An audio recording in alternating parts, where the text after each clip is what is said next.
পর্বতঝোড়া 17 নম্বর জাতীয় সড়ক থেকে শক্তিপীঠ মা মহামায়া মন্দিরের পর্যন্ত সড়কের বেহাল দশা। ওই সড়ক দিয়ে যাতায়াতের পথে স্থানীয় বাসিন্দা, মন্দিরে যাওয়া ভক্তরা প্রত্যেক মুহূর্তের ভুক্তভোগী। সড়কের দুর্দশায় এক পশলা বৃষ্টিতেই যাতায়াত ব্যাহত হয়ে পড়ে এবং সড়ক সংস্কারে সরকার, জনপ্রতিনিধি কিংবা পূর্ত বিভাগের কোনো গুরুত্বই নেই বলে অভিযোগ এলাকার বাসিন্দাদের।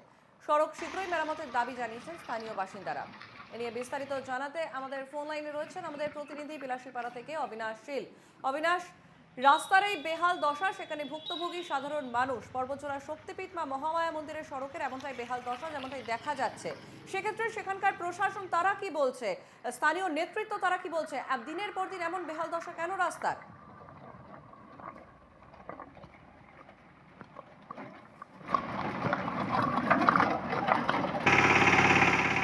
বিটিআর সরকারের এক গুরুত্বহীনতা দেখা যাচ্ছে এই জায়গায়, যে পর্বতচূড়া এবং ধুবড়ি থেকে আসা জাতীয় সড়ক 17 নম্বর জাতীয় সড়ক থেকে মা মহামায়া ধাম পর্যন্ত যাওয়ার জন্য সেই যে রাস্তা পথটি রয়েছে, সেই পথটি আহ, গত কয়েক বছর থেকে বেহাল অবস্থা হয়ে রয়েছে।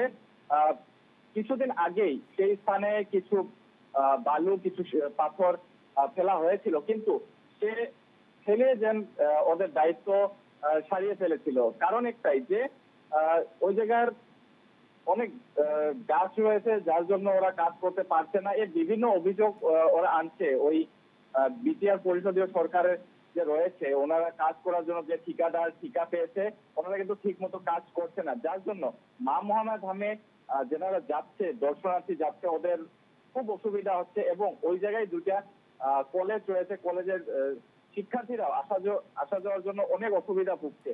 কিছুদিন আগে প্রচুর বৃষ্টি হয়েছিল, বৃষ্টির ফলে এঘাটু এক কোমর পর্যন্ত জল ওই জায়গায় জমে গেছিল, যার জন্য স্থানীয় জনগণরা বলেছে যে অতি শীঘ্র এই পথটির মেরামতি করে মা মহামায়া মন্দির পর্যন্ত যাওয়ার জন্য সুব্যবস্থা করে দিক। স্কুল কলেজে যে বাচ্চাগুলো যায়, ওদের জন্য যাতে সুবিধা হয়, তার জন্য অনুরোধ জানাচ্ছে বিটিআর প্রশাসন এবং সরকারকে। সঞ্চারী। ধন্যবাদ অবিনাশ। আমাদের সঙ্গে ফোন লাইনে ছিলেন আমাদের প্রতিনিধি অবিনাশ শীল।